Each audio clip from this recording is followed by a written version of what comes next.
Hello, everyone, and welcome back to our AAS 115 course, Language and Social Issues in Africa. And as usual, I'm your Professor Dr. David Chew, and I'm so glad that you're here today because we have a very interesting and engaging topic.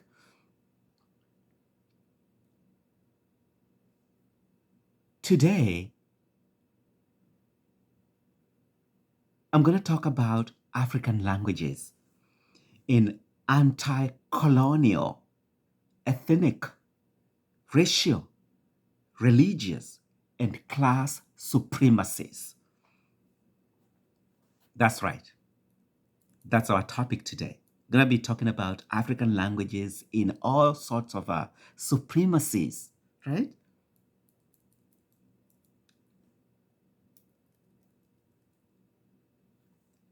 And so as a way of introducing, I have this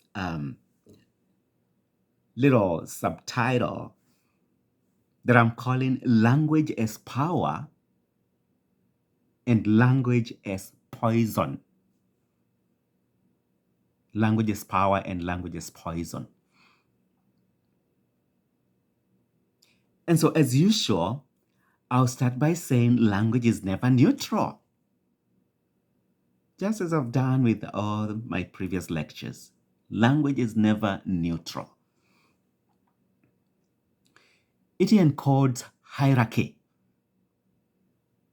It encodes aspiration. It encodes memory. It encodes belonging and exclusion. And so across African histories, languages have functioned both as instruments of domination and as tools of liberation. Look at that duality, the duality of domination and liberation. African languages have carried colonial racial supremacy, ethnic chauvinism, religious division, caste stratification, and nationalist imagination. Yet, these languages have also sung freedom songs, songs of freedom. These languages have also written revolutionary novels. These African languages still have preserved prophetic wisdom.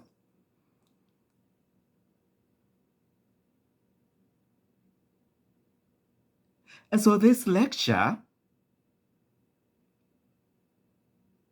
that is pretty much part of a chapter, of a book chapter that is yet to be published, examines how African languages within anti-colonial struggles, racial supremacies, ethnic contestations, religious hegemonies, so to speak, and class formations. It asks this fundamental question, the question of when does language build the village and when does it burn it down? That duality again of language. When does language build the village and when does it burn it down? And so today we're going to start with the Chichewa proverb. Our proverb comes in a little early today, unlike our previous lectures where in most of our lectures, the proverb has been at the pretty much at the very end of our lecture. And so we begin with the Chichewa proverb. Chichewa is the major language that is spoken in Malawi, right? That says, Undani sumanga mudzi. That hatred does not build a village.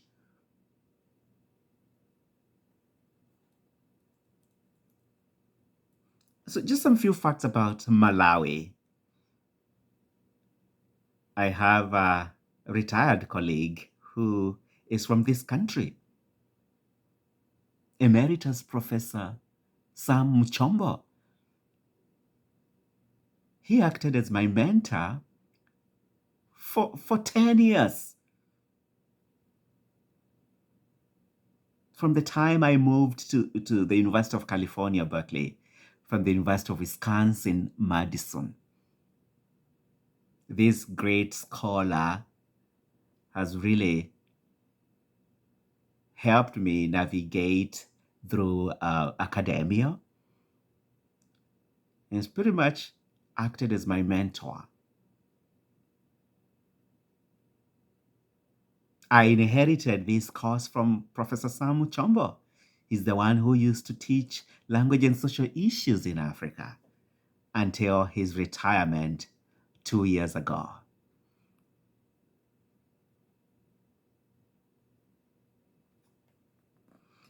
And so this country that Professor Muchombo is from, that is Malawi, borders Tanzania, it borders Zambia and Mozambique, and has English as its official language, while Chichewa, or Chewa, sometimes called Nyanja, functions as a national lingua franca.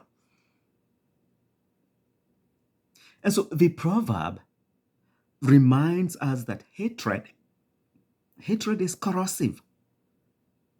It has always been. And once normalized, it destroys communal foundations. And so language becomes the carrier of either poison or repair.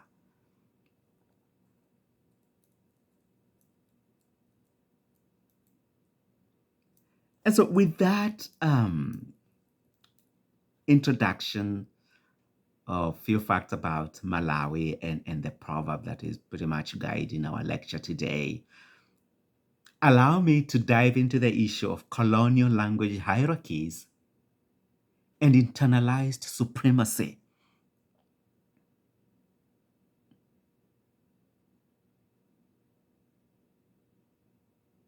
And so I would start by saying colonial administrations pretty much institutionalized French, English, Portuguese, and other foreign languages across the continent of Africa. And this language were institutionalized as languages of governance, as languages of law, languages of literacy, languages of Christianity, languages of commerce and civilization.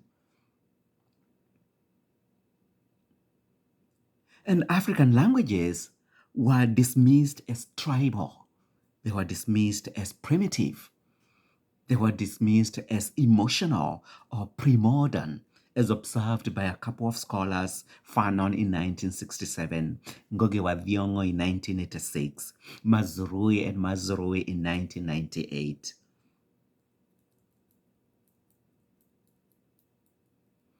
And so Franz Fanon, in Black Skin, White Masks publication, argued that colonial domination operated psychologically through language. And to speak the colonizer's language was to approximate humanity itself. And so here, recognition became mediated through whiteness. Recognition became mediated through whiteness. And Ngũgĩ wa Thiong'o, in Decolonizing the Mind, called language the means of spiritual subjugation. Colonial education severed African children from ancestral memory. And so linguistic alienation preceded political domination.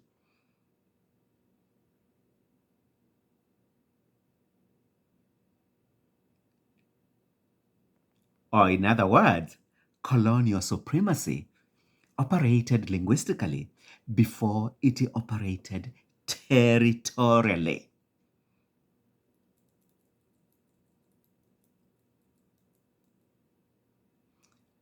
And allow me to start with a satire against racial supremacy.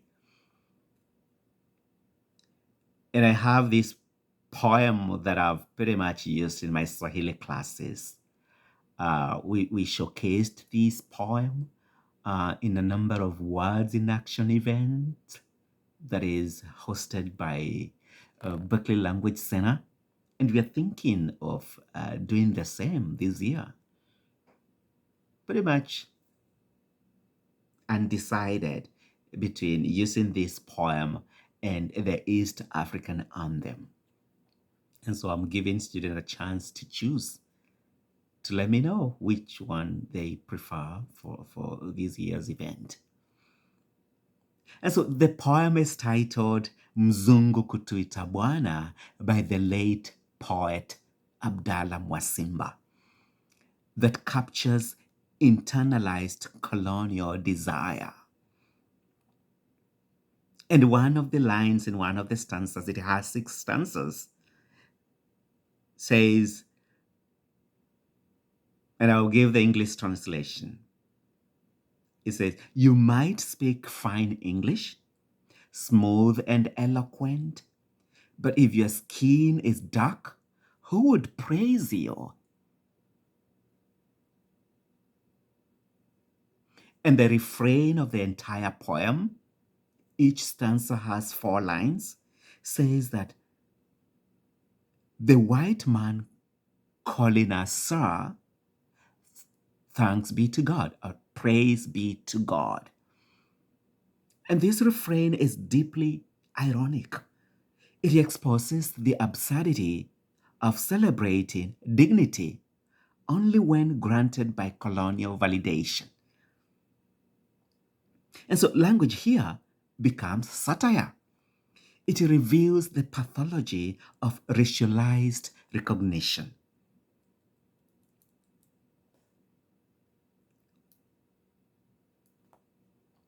And so allow me to talk a little bit about Rwanda.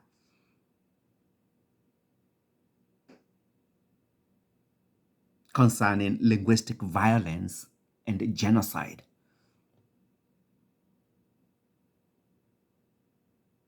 In Rwanda, Belgian colonial authorities hardened fluid identities into fixed racial categories. The racial categories of Hutu, the Tutsis, and the Twa, as observed by Mamdani in 2001. And so here, identity cards institutionalized difference. And in 1994, extremist radio weaponized Kinyarwanda, the language of Rwanda. Euphemisms such as cut the tall trees masked extermination. And so shared language did not prevent genocide. It facilitated coordination and moral distancing. And here is the case of language banning the village.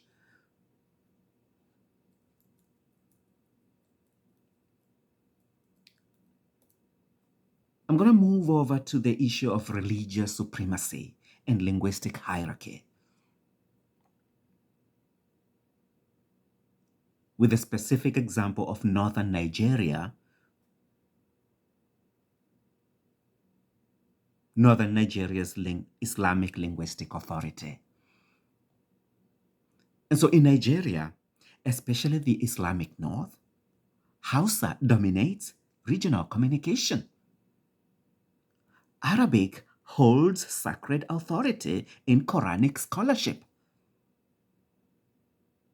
And English retains state power. And so Sharia legal discourse often circulates in Arabized registers, reinforcing Islamic authority structures. And so groups such as Boko Haram have mobilized Hausa and Arabic to reject Western education and Christian presence. And so in this case, language intersects with religion, it intersects with region, it intersects with colonial legacy, it intersects with political marginalization. Religious supremacy is pretty much linguistically staged.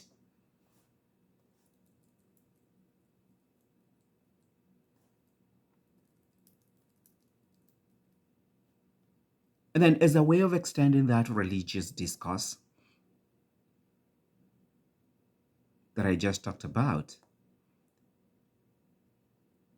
let's look at Christianity and Islam versus indigenous African religions. Because Africa used to have its own religions before Christianity and Islam arrived in the continent. And so across Africa, both Christianity and Islam historically marginalized local religious traditions. And so missionary Christianity privileged European languages. Missionary Christianity framed indigenous cosmologies as pagan. Missionary Christianity suppressed ritual vocabulary. And with Islamic reform movements, elevated Arabic as sacred.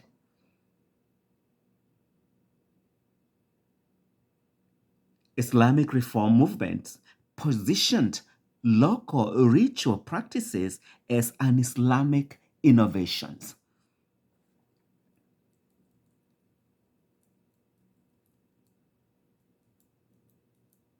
And so indigenous African religious languages were delegitimized, and sacred vocabulary disappeared or survived underground. And so conversion often meant linguistic conversion as well. Religious supremacy operated through lexicon, it operated through translation, it operated through liturgical authority.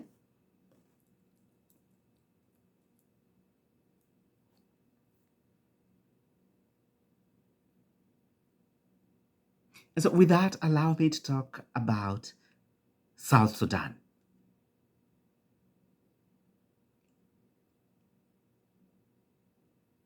On the issues of language, religion, and political separation.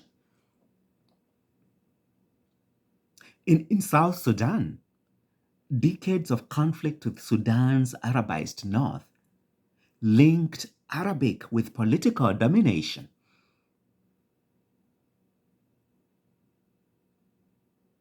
It linked Islam with state centralization. It linked Southern languages and Christianity with a resistance identity. And so independence in 2011 symbolized rejection of Arabic of Arab Islamic linguistic supremacy. And yet, linguistically, or linguistic plurality within South Sudan reveals the fragility of post-colonial unity. South Sudan has its own languages as well. Think about the Dinka, the Nuer of this region, some of the tallest people in the African continent, and in the world as well.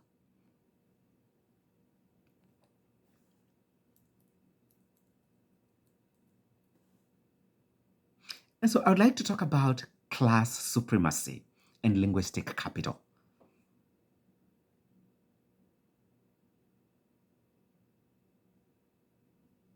So post-colonial Africa did not dismantle colonial language hierarchies. It repurposed them. And so political and economic elites often prefer English, often prefer French, Portuguese. And so these dominate private schools, universities, pretty much private universities, courts, right? Corporate institutions, urban churches and mosques. And so indigenous languages are frequently relegated to informal or rural domains. And so drawing from Bourdieu's theory of linguistic capital, colonial languages function as class markers. They function as class markers. Fluency in these languages signals education. It signals global access. It signals modernity.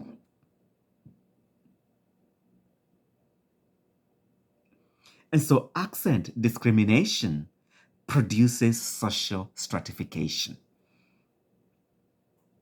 Class supremacy survives through language preference. And so with that, allow me to talk a little bit about caste tendencies. We all know that, caste is pretty much associated with India, right?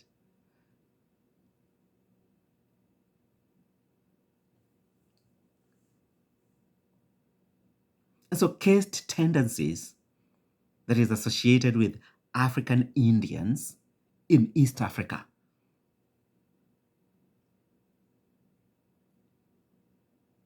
In Kenya, Tanzania, and Uganda, communities of Indian origin historically occupied commercial sectors under British colonial rule.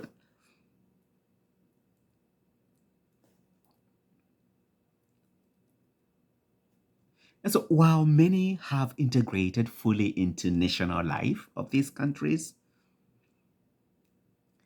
colonial economic stratification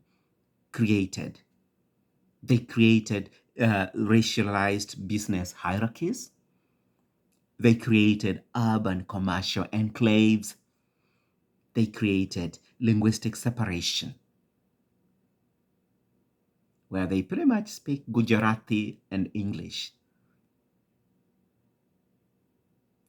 And not that much of Kiswahili, the lingua franca of these three countries. And so in some contexts, African laborers were treated as socially inferior. And English fluency became a marker of distance from Africanness. So these caste-like tendencies mirror colonial racial logic, demonstrating how language reinforces economic hierarchy.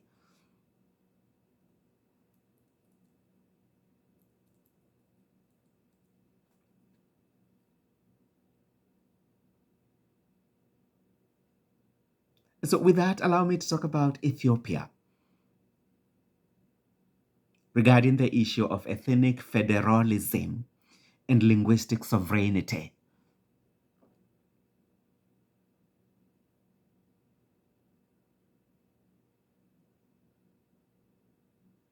And in this country, Amharic historically dominated state institutions. Oromo and Tigrinya communities challenged centralization. Ethnic federalism restructured administrative regions along linguistic lines. While intended to democratize representation, language remains politically volatile. Linguistic identity in Ethiopia becomes territorial sovereignty.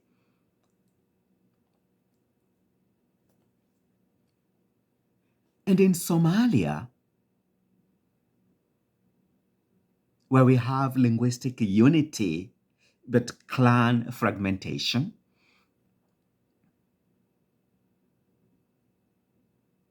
linguistic homogeneity did not prevent state collapse in the 90s.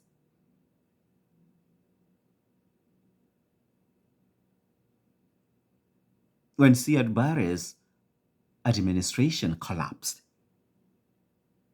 clan identity overrides shared language. And the lesson here is that language alone cannot dissolve supremacy structures that are embedded in kinship and power networks. And I can authoritatively talk about this because I worked in the Dadaab refugee camp in Kenya. That was pretty much more than 70% of refugees there were from Somalia.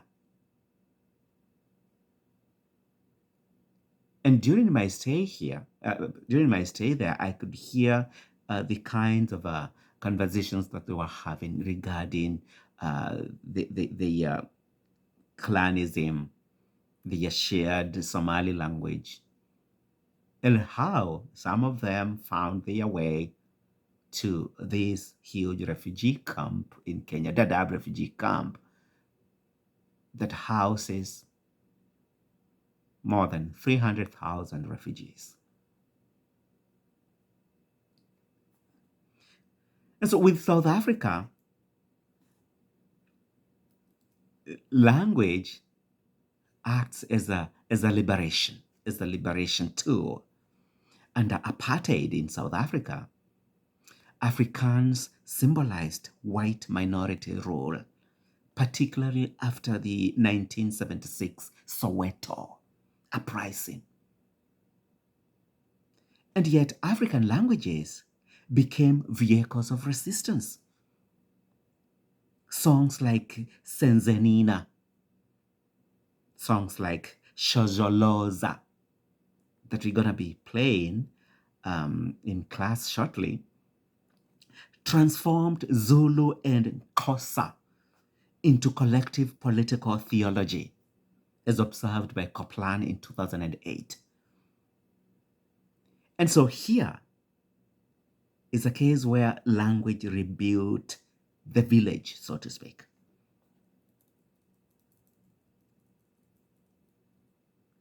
What about Kenya's literary decolonization? In this country that I'm from, ethnic blocs influence electoral politics.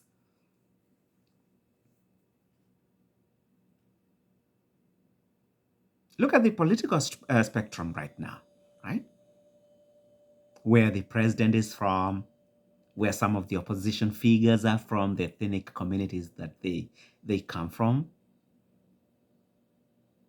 And so accusations of Gikuyu dominance, Gikuyu language and Gikuyu people dominance illustrate linguistic state entanglement.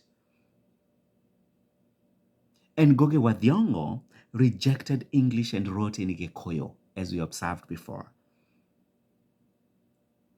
In some of the novels such as Devil on the Cross, Saitani Mudharafaine, that was published in 1980.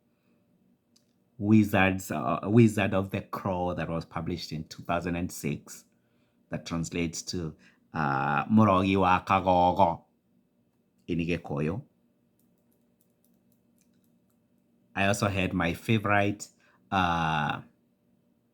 play by Ngũgĩ wa Thiong'o that is also translated to Kiswahili. I will marry when I want. Nitaolewa nikipenda in Kiswahili. And then in Gikuyu, they called it Gahi Kadeda.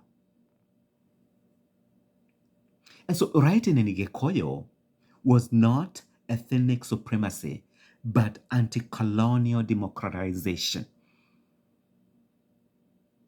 And so by doing this, Ngũgĩ used language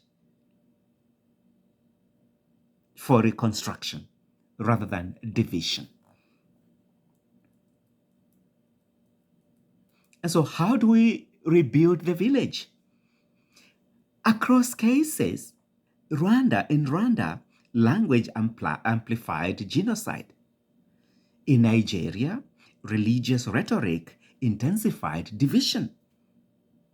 In East Africa, class and caste structures, especially within the African Indian people or African people of Indian origin, still persist linguistically.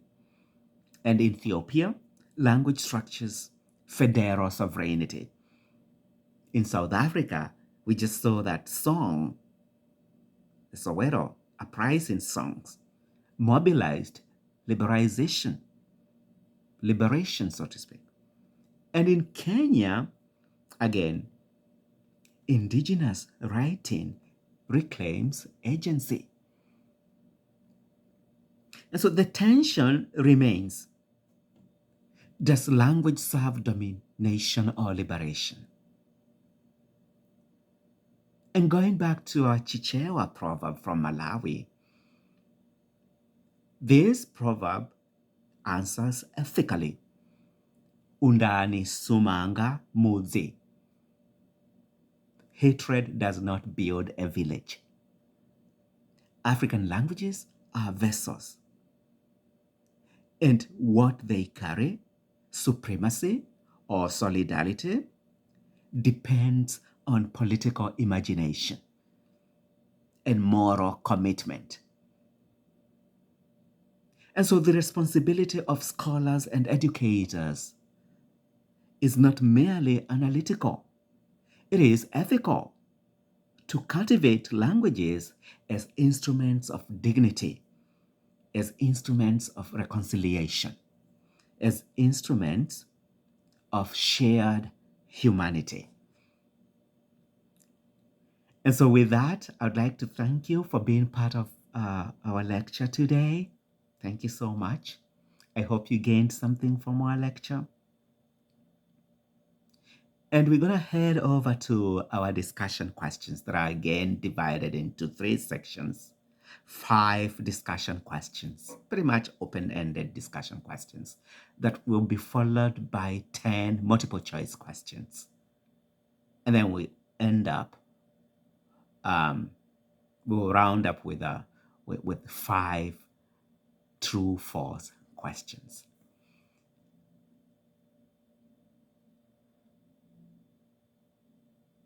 And so I'm looking forward to a very fruitful discussion with these questions. And until next lecture or next week, so to speak, I hope you have a very wonderful rest of your day. Goodbye.